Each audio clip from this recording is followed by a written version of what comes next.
Thanks for that introduction. That's good. It's always good to hear about oneself from somebody else, and it's good to hear that that's generally what I'm up to these days. I work at the Royal Agriculture University as well as in other local contexts, and I suppose one of the things that I'm doing that I think locates quite nicely in this space is I'm the program leader for a master's in agroecology, and I'm going to be speaking a little bit out of that space in really kind of as an exploration. So this contribution comes out of a sense that education has a part to play in this discussion, and I increasingly think about that because there's a lot of press right now, and just recently this week, there's been significant articles that really kind of raise this whole question about what is the role of the modern university? Is there a role for the university?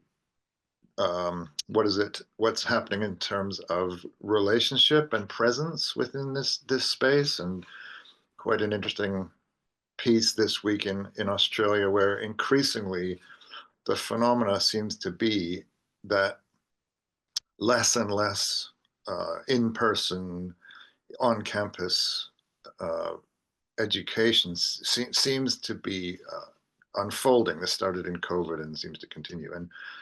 And for me, I suppose, as somebody who's been interested in education for a very long time, my formal degrees are in education, with often crossover into land use, land management, and so I think to me, I want to make, in part, the case for education, and that's partly what I'm going to offer into this context, is to actually feel like there needs to be some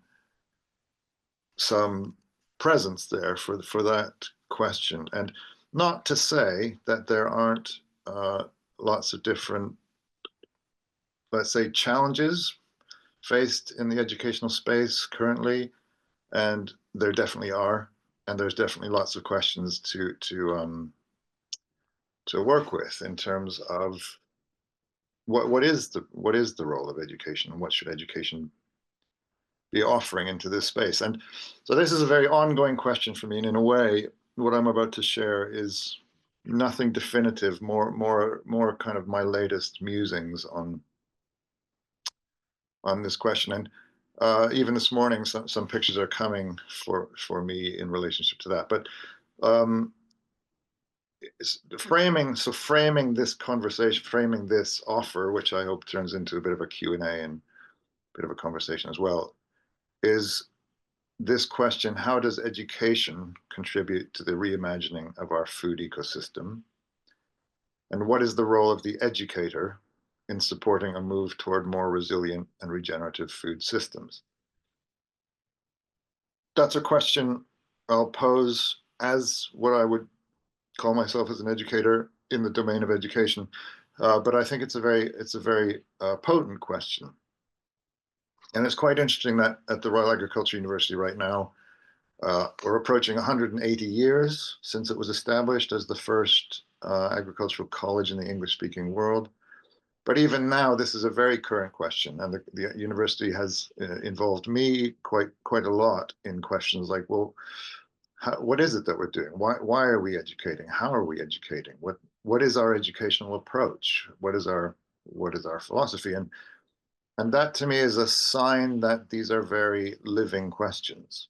And in getting sort of inside those a little bit, I would say that education faces, or is in as challenging a space in some respects and in very different ways than our food systems and agriculture. Education has come to be formed, structured, guided, and even to some extent controlled in ways that invite an inquiry into, is it fit for purpose to meet some of the challenges we find in the practical stewardship of land and this in the design and management of food systems. There's quite a lot happening there, and education has a number of kind of key points of reference.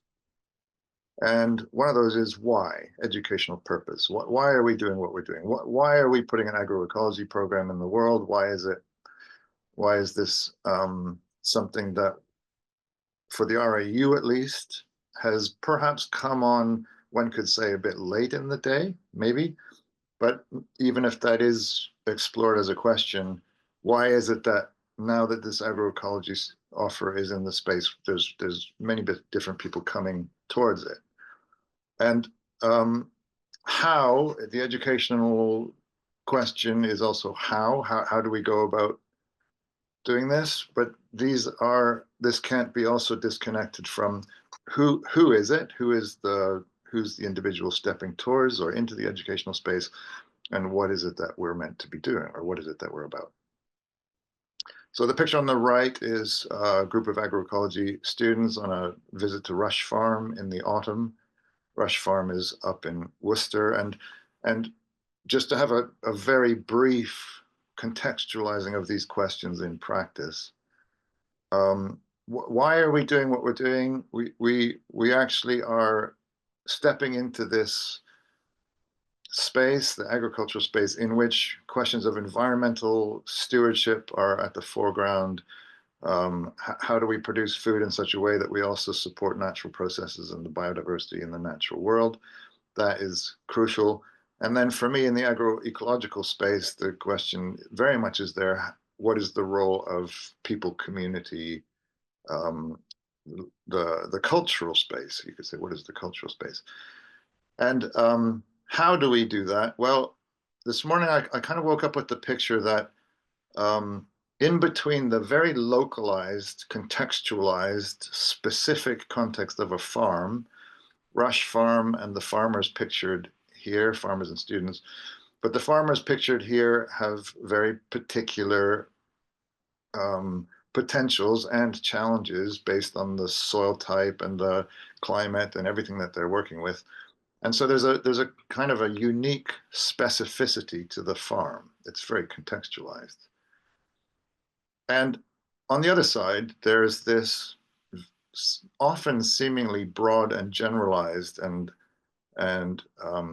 sort of, I don't know how we would frame that. There's a level of policy, or there's a level of aspiration, or there's a level of um, guiding principles as to how might we want our food system to look at. And I kind of have started to imagine the education space as somewhere in the middle. And this morning, somewhere a little bit like a beehive in a way. So the challenge with the beehive is you've got to leave it. So education that stays within its own space isn't definitely in this realm of food ecosystem, isn't going to actually fructify what it could. So to me, my students, we start the agroecology program actually on the zero dig plot right next to the university, and then going to Tom's long table in Cirencester. So to me, we really are kind of, we have this gesture, and I wouldn't want to get it too fixed, but to me, there's a kind of a hive picture there that we are weaving into these quite amazing, innovative spaces. And we also have the opportunity to ask questions. So one of the things that the educationalist or the educator or the somebody in that domain is often faced with is the what becomes very strong. You need to teach this, you need to teach facts, you need to teach best practices, you need to teach everything you ever wanted to know about the farm ecosystem and didn't know that you needed to know it. Whereas for me, especially in the postgraduate space, in a program such as this, we have the kind of opportunity to ask potent questions, and I do think that that's one of the key spaces to engage with right now is potent questions. So agroecology is, we can come at that through various different ways. Agroecology, especially in this very, very well kind of known article and well cited article.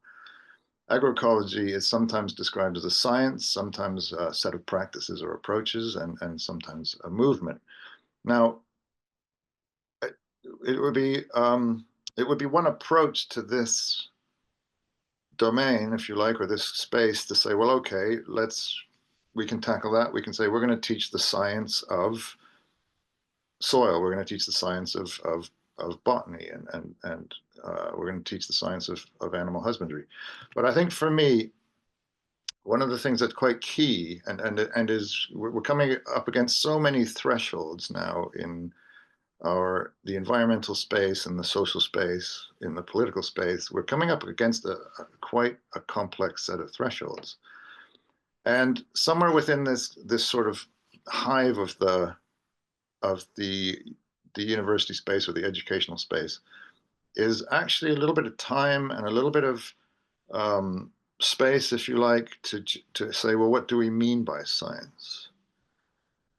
Which science and who decides? From my point of view, science has become one of these words which is often referred to as an empty signifier. It actually doesn't mean, it doesn't stand on its own ground to say, this must be scientific, or we have to follow the science.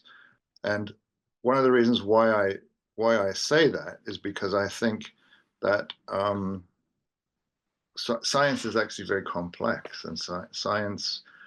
That's why in my little introduction, this phrase "ways of knowing" and "ways of growing" came out in a little vignette of what I'm interested in, because to me, I feel like we will need to explore, inquire, develop, research, and work with a range of ways of knowing. And the reason why I put Schumacher's front cover for Schumacher's book up next to these questions is, to me, it's one of the most succinct. It's for me to share my own practice. This is a seminal piece of writing and thinking that goes with me almost everywhere I go, because I think Schumacher, in a very distilled way, has really shone a light on what ways of knowing are we being invited to work with and explore. And I'll say a bit more about that in due course. So then we come to the challenge that agroecology is about a set of practices, or the possibility that it's a set of practices. But here too, there's a range of very potent questions to ask. And over the top of this title, or this slot, are the terms farming and innovation. Well, here too, and I apologize if you were coming to this talk expecting answers and are just getting questions, but to me, these are really important themes, because these are the current dialogue that we have in terms of being with the group yesterday. We very much had the question, what do we mean by farming? And farming, if we looked at a photograph of the Royal Agricultural University in 1845, we would see some really beautiful photographs with, immediately out the front of the main buildings, we would see hay being cut and stooked and stacked on a cart driven, pulled by a horse.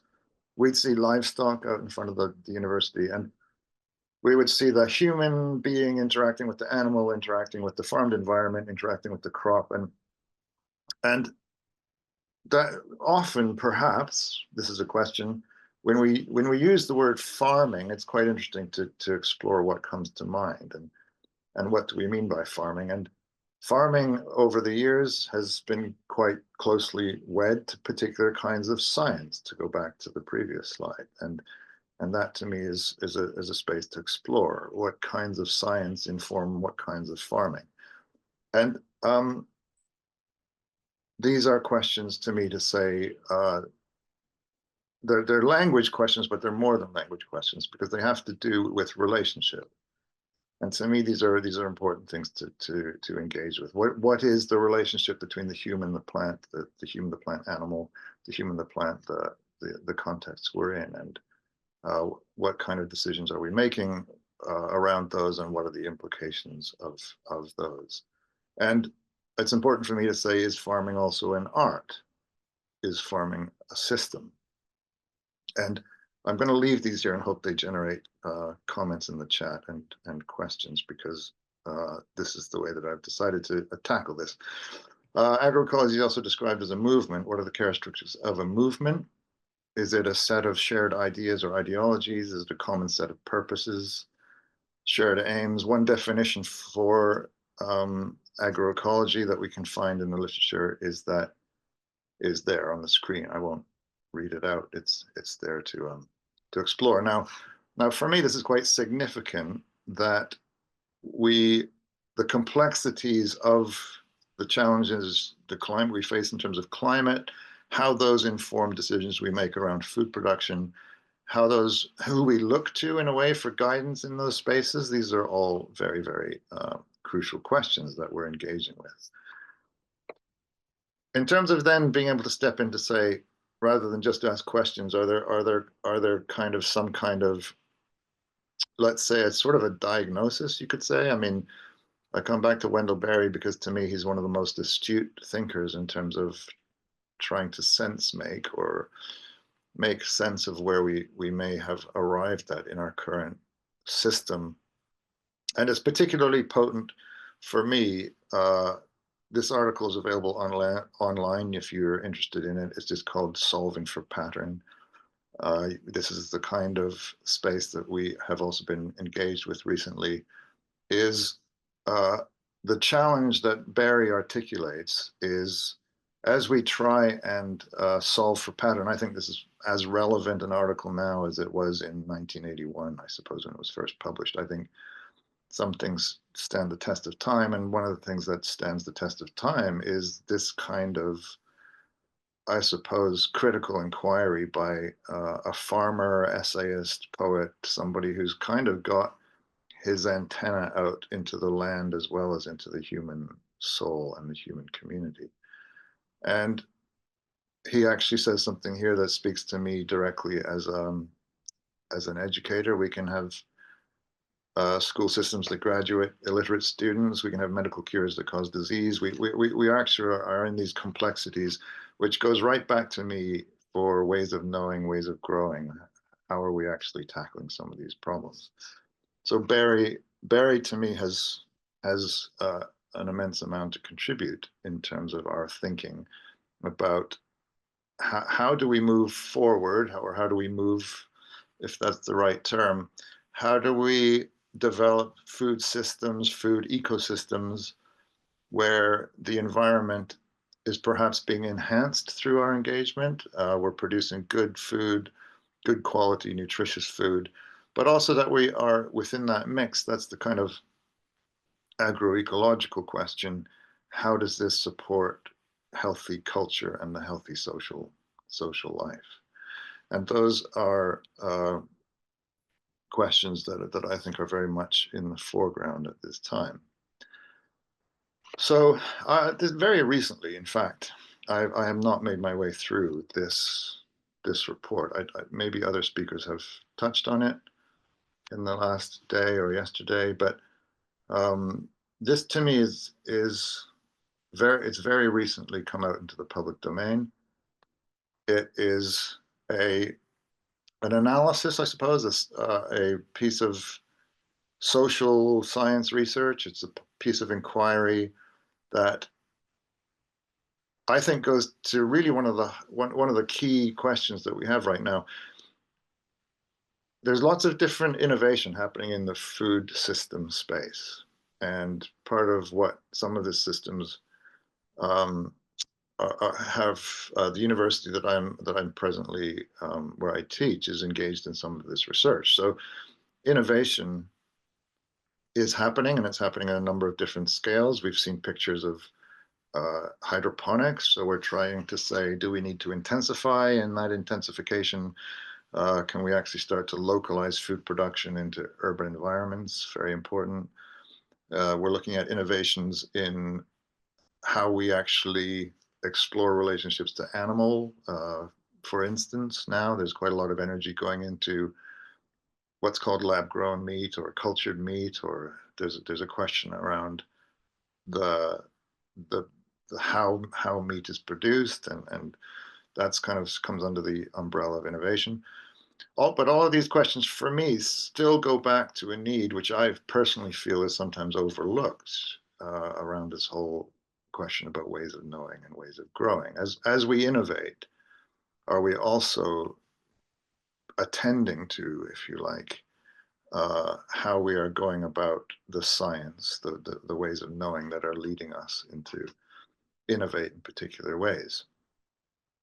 One of the things that I often work with in terms of just exploring inquiry are these sustainability models. They're very well known. They're very clear on the one hand. They offer quite a clear picture of how we might have a go at defining sustainability. But they're also, if we were to really dig into them, I think they're also quite challenging. And in this report, Tim Lang does actually suggest that one of the things that has been a feature of thinking, policy making, policy thinking, and directions to support food and environment in the last decades. I suppose you'd say his critique is on the in the bottom on the left, the three interlocking circles. He'd say increasingly the environment is getting the attention that it so rightly deserves as a kind of a response to how food was produced, has been produced for some time since the Industrial Revolution and the Green Revolution. The environment is coming under increased focus, increased support. We are realizing that healthy food and healthy foodscapes will actually rely on a healthy environment. And that is, of course, to be lauded and applauded and something to be worked towards. In the economic realm, we are that's a fascinating discussion to say to what degree is the economic realm guiding, if you like, or informing or influencing the decision making around what aspects of the environment get attended to and perhaps which ones aren't getting the attention they might warrant. But I think what is really interesting in Tim's analysis and study here, which I will be working with increasingly, is this third circle of the social and his interpretation of that and his way that he's proposing that is there enough attention, engagement, involvement, if you like, of the social, by which we could also mean also the contextual, the community-based, the relationships that are very immediate. They aren't necessarily a relationship between something that is being conceived of in Westminster and something that then hits the ground here in Gloucestershire. They're to me, there's a huge potential here, and that potential for me manifests in the location I work in, where in my hive model we have this remarkable opportunity to build relationships with Tom and Will and the Long Table and innovation in food systems that really actually to me dig into this picture in a very deep way. Yesterday with students, we had a very rich conversation about what is it actually like to show up at the counter and being asked what will you pay or what can you pay or how much do you want to pay for your meal. And we kind of explored how much that opens up in terms of our relationship between this social and this economic realm, and how many sort of habits or how many assumptions or how many preconceived ideas of what is price is opened up by that very practical, very local, and very tangible experience of an economic decision actually being placed back in our own sphere. And this led, it started for me as an example, it led to about an hour's discussion around what is the relationship between the economic and the social in that space. So that to me is to say, not only do we have these phenomenal publications such as this one by Tim to really deeply look at, yes, there's a food and environment challenge to face. Yes, there's a how is food produced and what are its impacts on the environment challenge to kind of get to grips with. But he's really shining a very intense light and a very well honed light, I think, on what are notions like resilience within the food system and food security, and how are we invited to be involved with that, and how deeply are we able to be involved in that. So this is a quote from the text. These are tiny little excerpts. They're not necessarily the most carefully selected ones, but they do, for me, start to kind of expand the questions and the possibilities for what is the role of education. Well, the role of education for me is, in many different contexts I've been in, the role of education is an opening in time and space and in social relations to ask potent questions.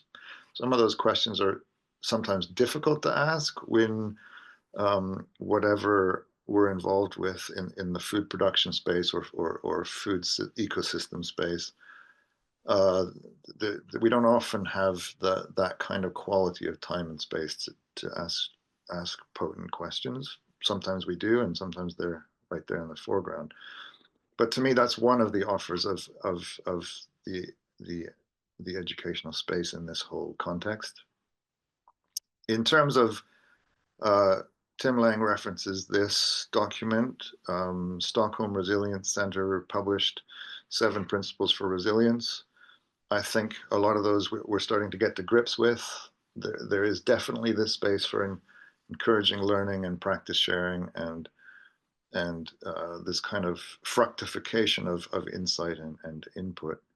And that to me is what offers. I think the reason why I chose to put this publication by the ORC on wakelands is because there's so many examples now of what I would call potent, established 30-something plus years for wakelands, established and developing, growing, still on this kind of cutting edge of what might be possible in terms of environment, attending to the environment, attending to food production, and attending to the social domain, not just in terms of livelihood, but in terms of meaning and purpose. And these to me are crucial things to attend to. That in what's crucial, I would say, from where I stand, is that there's also a real need to look at, in the social domain, how we're fostering meaning and a sense of purpose within what we're engaged with. And that's, for now, probably maybe it's a short introduction, which I hope has generated some questions. And I'm going to stop there and come out of sharing. And I can also speak further if there are points that you would like me to go further into. Yeah, I think we have had a few questions throughout that. Thank you, Jonathan, for that introduction. Let me just have a look. Bill Grayson has said both Tim Lang and Wendell Berry were farmers and knew a bit about what that means. Is this why they've been able to speak to these issues so effectively? And what implications does this have for agroecological education?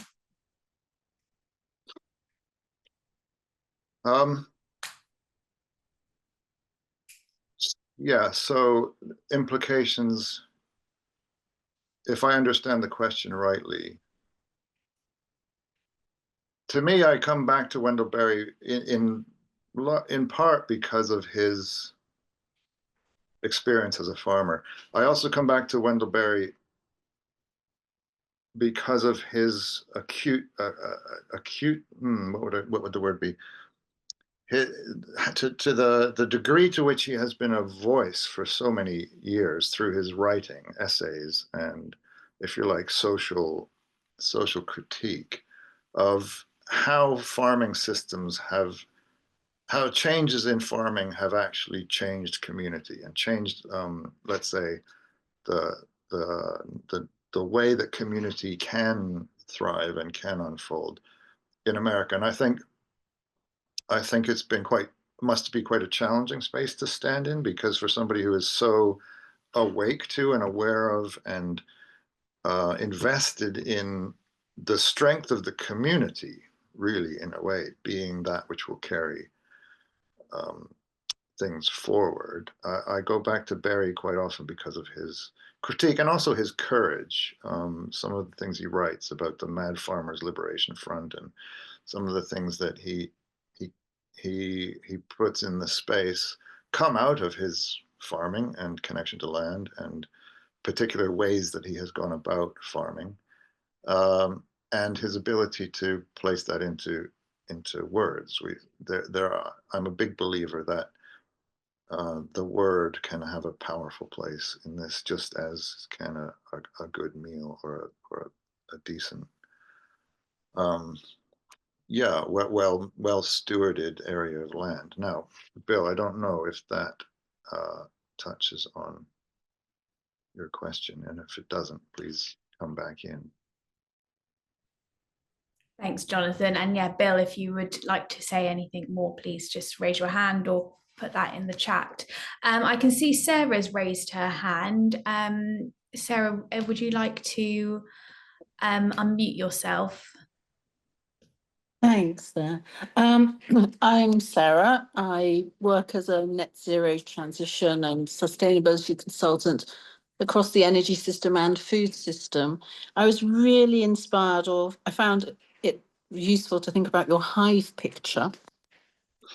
And for me, looking at systems wide and complex multi-stakeholder system at that.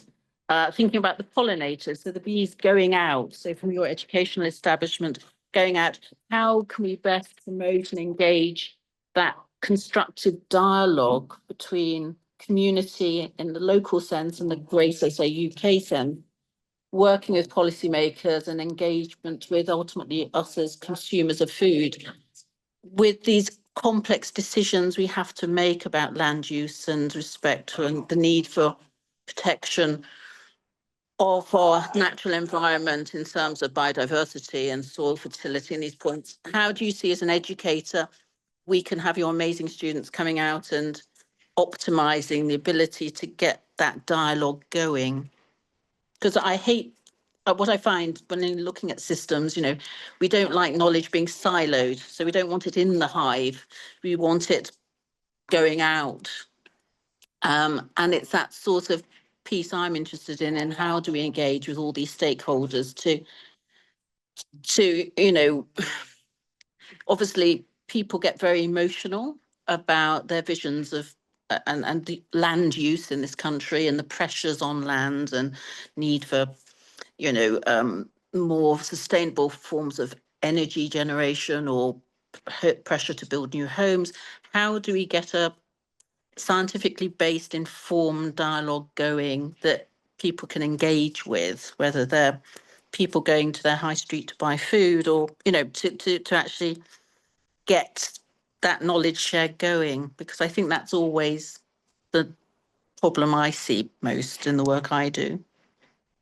It's a fantastic question. I guess I'll come back to my own experience, because I think I also, from a different perspective, I sort of grapple with similar things. And the way that I am currently exploring a response to those challenges is to be aware of the danger of being stuck in the hive. I'm about to do what I sort of didn't want to do, was fix that metaphor too strongly, but it's fine. I think it serves to a point. And so, I mean, to me, there is to me a constant sort of gauging or it's actually a feeling into. It's not just a thinking into. It's a feeling into how is this progressing, and have we been in the hive too long? Do we need, is it time to go out, or is it actually? And I think where that analogy does fall apart is when you actually. I do a lot of inviting in. So I actually invite a lot of people like yourself, like Tom. I do some teaching in forestry. There's my aim in forestry as just a kind of a microcosm is to say, when a student comes out of the end of this time they're with me studying forestry, have they been able to gain a well-rounded, possibly 360, it's hard to achieve, but are they able to understand the different perspectives that we engage with in forestry. So to me, if commercial forestry, if in a way monocultural plantations of Douglas fir or Sitka spruce aren't present in the room, which to me, my leanings would be more into different kinds of forestry or even agroforestry. But at the same time, the point of a university was never to become a monoversity. It wasn't to present single points of view or single proposals for intervention. And in my context, I try and create, let's say, events, or there's somebody who I'm quite keen on who uses this term occurrences or something. I see myself as a bit of a choreographer where I try and create an event in which the different perspectives can be present. And we can get a sense that each one has a role to play, if you like, but that we also do make decisions. I mean, we make decisions as to how a particular piece of land is going to be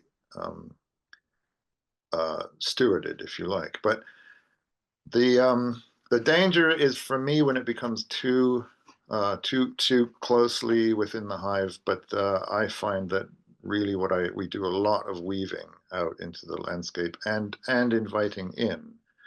So for me, just hearing what you're saying, Sarah, there just could well be an opportunity to come into the space, because it's also, the agroecology program is a master's program, and what's different in the master's level in the UK, like if a master's student is coming to study agriculture from India or Pakistan or often Nigeria or some of those countries, they have a previous line of study in agriculture, and this is just as another kind of step in that. Whereas what's I find fascinating in the UK is on an agroecology program, people are coming out of such diverse backgrounds. It's phenomenal. They don't have to come with a first degree in agriculture, and that means sometimes we're really filling in some let's say fundamentals, but also sometimes somebody is coming out of a policy landscape. They're coming out of DEFRA, they're coming out of various different spaces into this sort of space of co-inquiry. So that's a big question, Sarah. So I hope that's touched on it somewhat. Thanks, Jonathan, and hopefully Jonathan covered what you were asking there, Sarah. There is a great dialogue going on in the chat and lots of questions coming through. So Charlie asked you if you could possibly explain a bit more, Jonathan, about maintaining redundancy as one of the 7 principles of resilience. No, I can't, because I'm still digging into that, and it's something that jumps out at me in Tim's work to say, what does that mean? So great question, and it touches on what is a real gift in the realm of education and being an educator, is one's own unknowing. I'm really struck by it, and a day or two over the other side of the weekend, I might be able to contribute to that. But that for me is also one that I am really intrigued by, to know what that's addressing. Great, thank you, Jonathan. Tom from the Long Table has said, thank you for your talk. As you contemplate and engage with education, food and farming, where do you find hope? What feeds you? That is a Tom question, which is very welcome.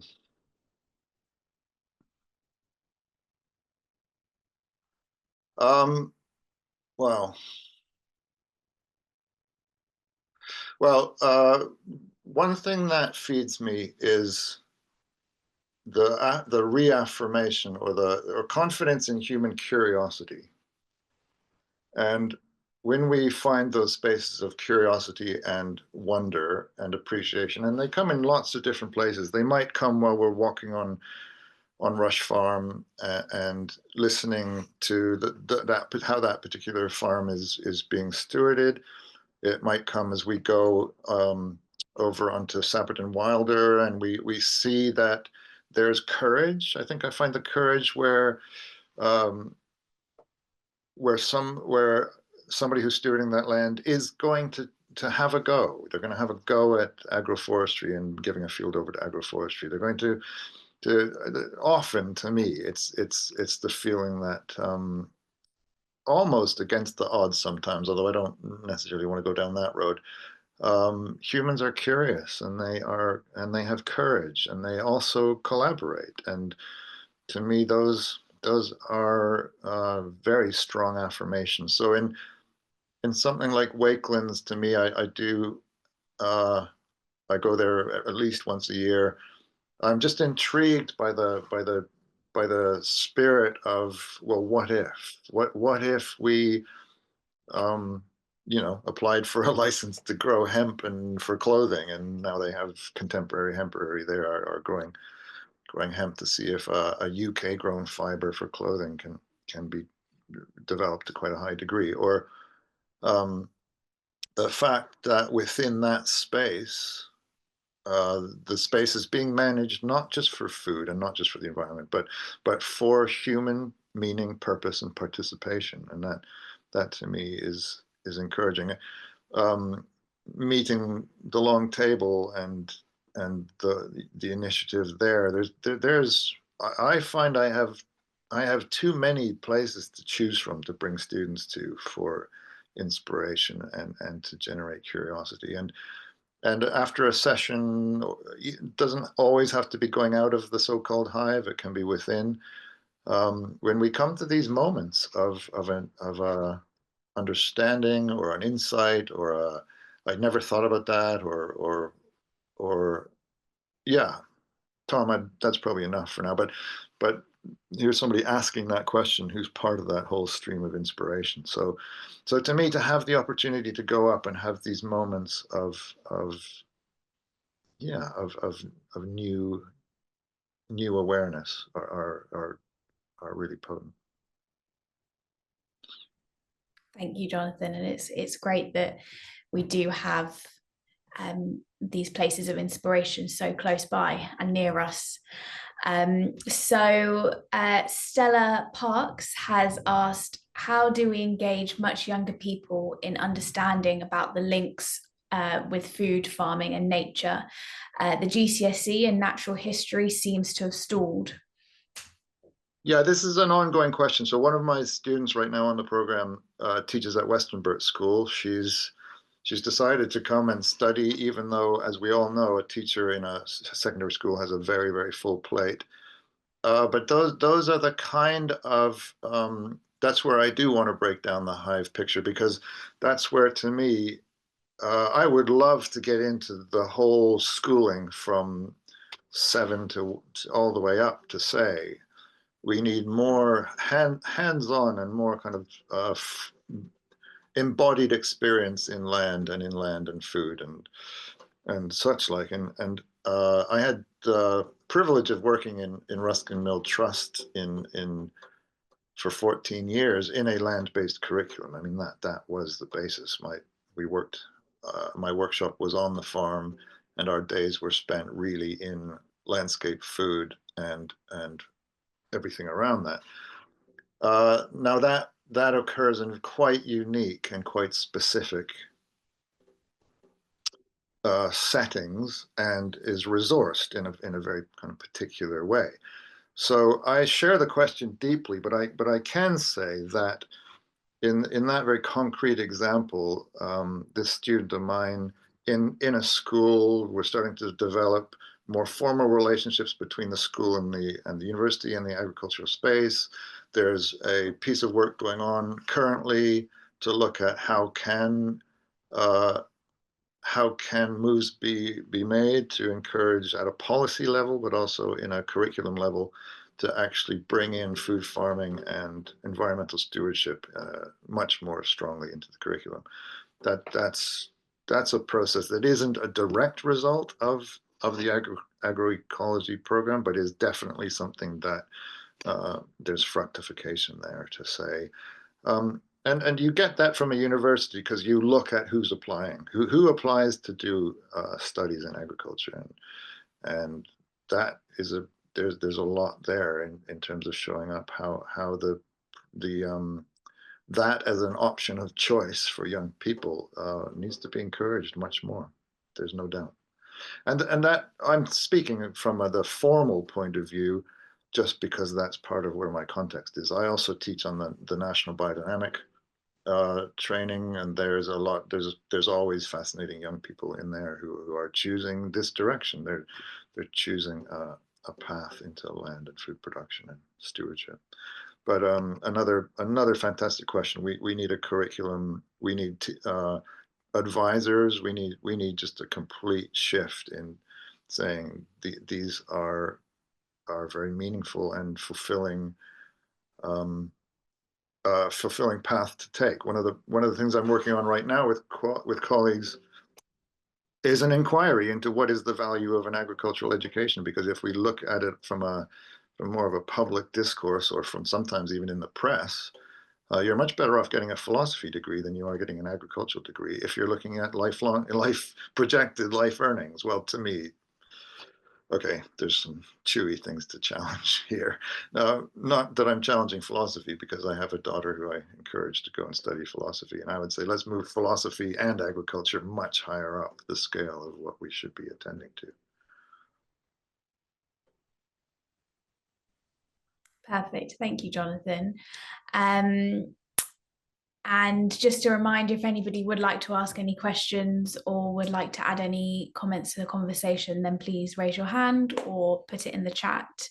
Tom Herbert has asked, where the hive metaphor collapses, can the shared sourdough starter analogy do some of the heavy lifting? Do you really want an answer to that, Tom? That's sort of like a I think analogies go so far, but I mean, we do work with analogies sometimes, because I have a group of wildlife and conservation students, and it is very interesting to say, if we have a metaphor for education, what would it be? And there are some quite intriguing metaphors for education out there, and I'm not going to go into them all, but education can be experienced and viewed and defined in a remarkable number of ways.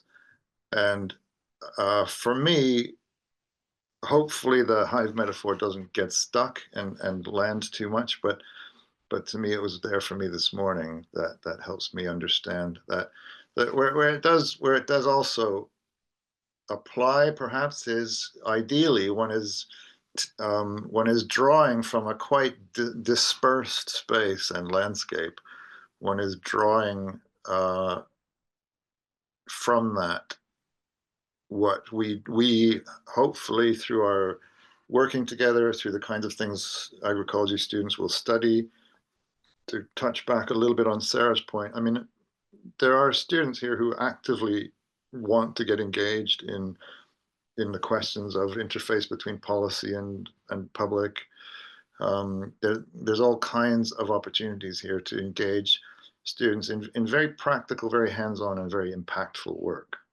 And that to me is a space that requires dialogue in and outside of the educational context. But Tom, sourdough, you know I'm there for sourdough. Well, he said that he owes you a homemade honey sourdough loaf, at least. Okay, well, that is recorded, Tom, so that's in there. Thanks, Jonathan. Bill has asked, or he's curious to know how your approach is viewed by your colleagues at the RAU. It sounds like it could clash quite strongly with the popular narrative based on input reliance and agribusiness. Yeah, thanks, Bill. So interestingly, I when I came in, I assumed I started at the RAU in 2020 in the middle of deepest, darkest lockdown, and for me, there were times when I would go onto campus and kind of assume I was the only one there. And then as we started to kind of move along, and students started to come back and colleagues started to come back, I mean, there was a part of me that thought, once they discover they've got this black sheep in through the door during COVID, they'll kind of wake up and offer me something else to do. But actually, to go back to a previous question, we are in a time of change. I mean, there's just no question we're in a time of change. And students, I teach in rural land management. I teach a very wide demographic of students at the RIU. And as much as there is inevitably everywhere going to be a certain investment in a status quo, there's going to be a certain investment in business as usual, there's going to be a certain investment in, and I don't actually have a problem with that, because to a degree, there's rootedness there. But at the same time, there's change. And the way that I have kind of explored that a little bit is, when I go back to what kind of science, well, as you know, I don't have a problem saying that from my analysis, a science that has informed agriculture and many other things, medicine and many other things in the last decades, centuries, has quite strongly given its attention to reduction and quantification and analysis and objectification. I'm just going to kind of leave that for us to discuss whenever we have time. And part of my interest, coming back to Schumacher, and part of my interest for many years has been in the work of the German poet and essayist and writer and scientist Goethe.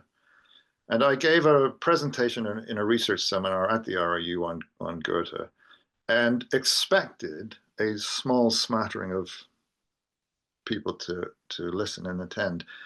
And I have to say, I'm quite surprised by the response to that, and especially from a biologist colleague of mine who knows everything about the neurology and biology of a horse and stuff, things I will never know. And we have had fascinating discussions since then around how we go about this business we call science, or what I call ways of knowing. And what I appreciate at the university is I have a colleague who came in at the same time I did. He's got his degree from Cambridge in soil and soil remediation. We have very, very in-depth, very sometimes heated, sometimes very lively discussions around science, and we both would, I think, be happy to say we disagree quite thoroughly. You know, we disagree. We come to the place usually where we agree that we really disagree on how to go about this process of knowing.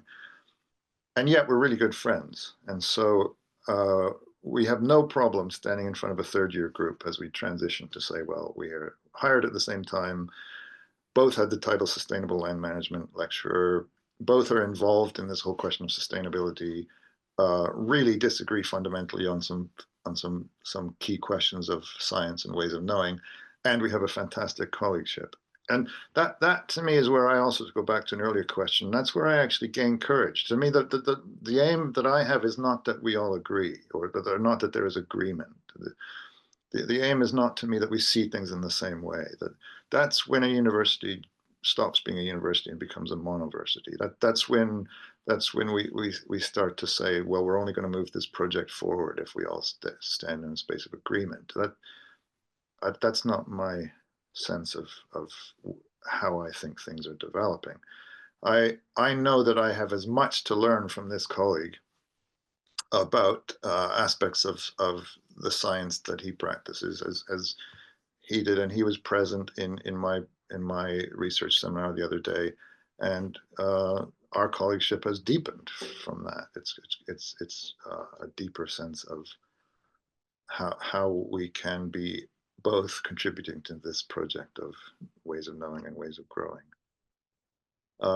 So Bill, hopefully that touches on your question. There is a fantastic colleagueship that is actually rooted in coming at all of these things from different perspectives. That's really interesting, Jonathan. Thank you for that. And I guess, you know, from my perspective, the problem with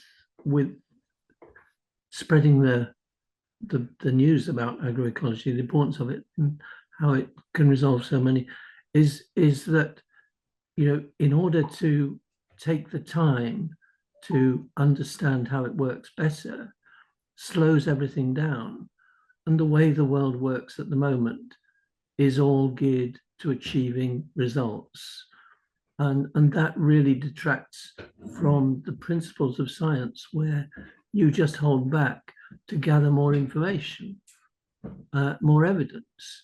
And there's always some of us are keen to do that, but in the meantime, things are steamrolling on as if there wasn't any science. It's all decided, it's all known and understood.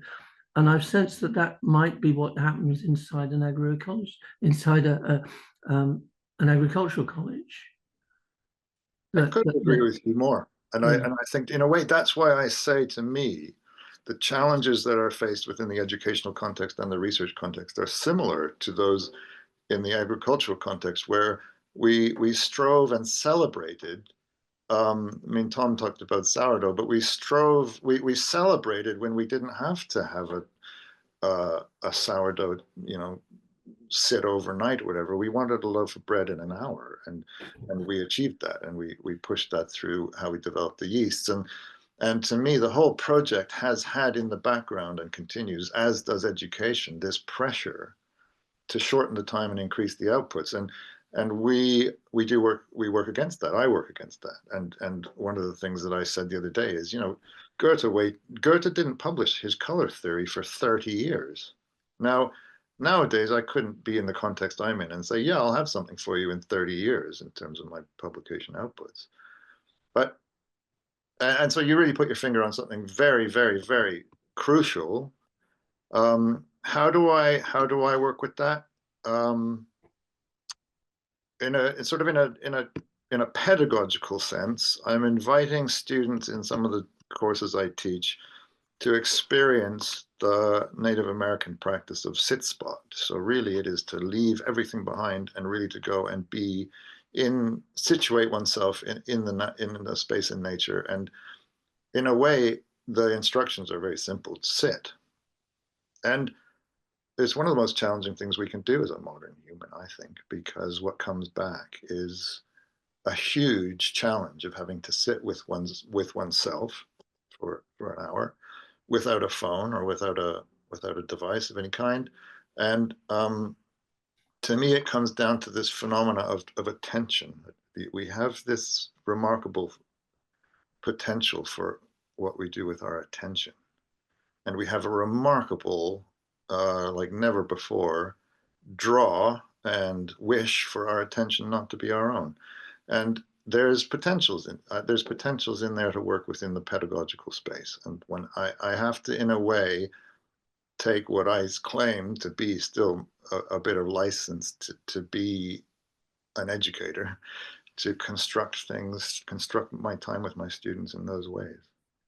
And I have had students come and say, what I thought was an experience in one session in one part of the year, I have had students come back to say, I've kept that practice my whole year, and it's actually been crucial to my studies.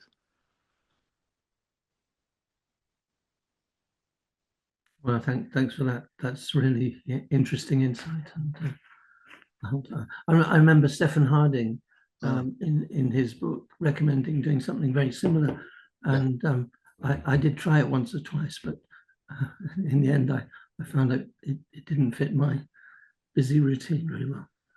Well, no, it actually, in a way, puts a little bit of a spanner in the way most of our days and attention unfolds. Yeah.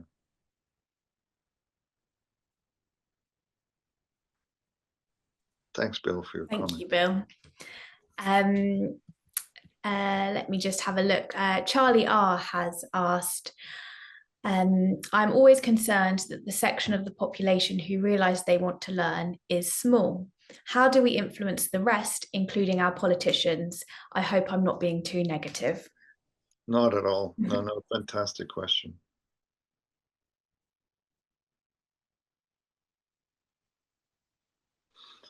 Yeah, that's a fantastic question. I guess I'm going to have an unsatisfactory answer for you, but I think largely my interest currently is in the place for the invitation. that even as pressing as I feel certain messages want to be put out there, the challenge that we face these days, I think, is the bombardment with messaging that most people experience in a day. And I also, yes, that's a huge question. And I think reading Tim Lang's work, it's very interesting that he says, why is it that it seems that in discussions around food security and food resilience and what he's addressing, why does it seem like there's a decision made in policy levels or politicians, whatever it is, why is there a decision to withhold from the public increasingly clear insights that we are not very food secure in this country at all? And I think his initial analysis, again, I have to go further, but I think his initial analysis that there's a kind of protectionist mentality.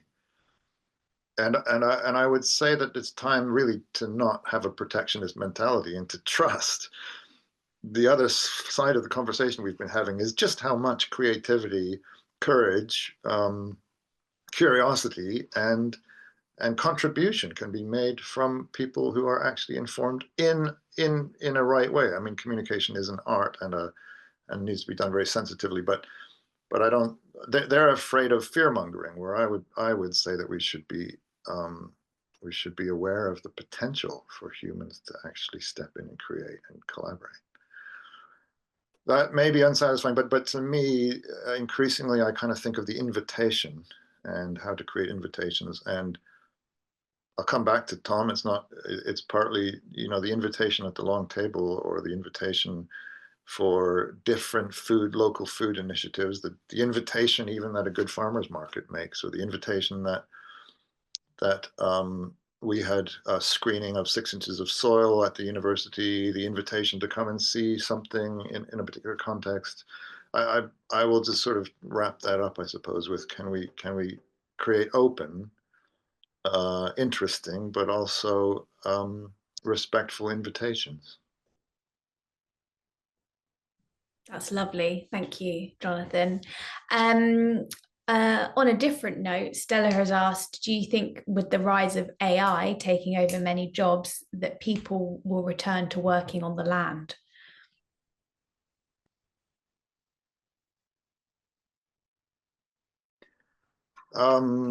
Yeah, another fantastic one. That could be, it would be great if that wasn't an ad hoc event that arose, but if there was some attention to that. And my thinking, I'm intrigued because at the AI in the context of the university is a big event. I mean, currently right now, we are really trying to figure out how do we navigate a space where certain types of work that's submitted can have had no input from the student in terms of critical thinking or engagement or such things. And that's one thing that we work with. But I'm also intrigued how quickly or how readily or something this word artificial intelligence has taken hold. And it seems to have now lost any kind of troublesome quality. It just seems to be, this is where the whole train is rolling, a little bit in the way Bill said, things move so quickly that we just will now have AI without question mean artificial intelligence. And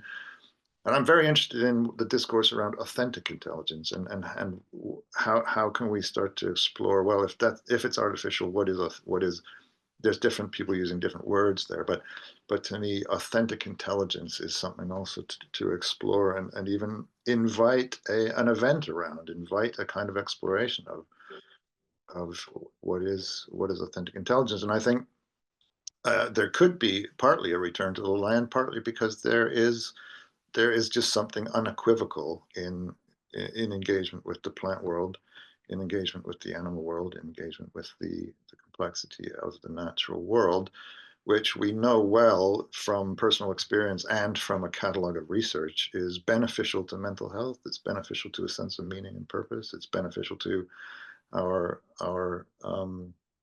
sense of belonging. So let's just see where that goes. It's an open question. Indeed. Thank you. So I'm just inviting anybody for any final questions before we wrap up, or if Jonathan, you have any closing words. It's been a wonderful conversation, and it's been lovely to have everybody's inputs as well. So if Jonathan, there's anything you want to say before we wrap up today. No, not at all. I just appreciate everybody's questions. I mean, that to me is, especially in this format, it's fine to have the floor and a bit of a presentation to start with, but it's the conversation that is quicker than light and more precious than gold, to come back to Goethe. So thanks, everybody. Thank you, Jonathan. This conversation is so important.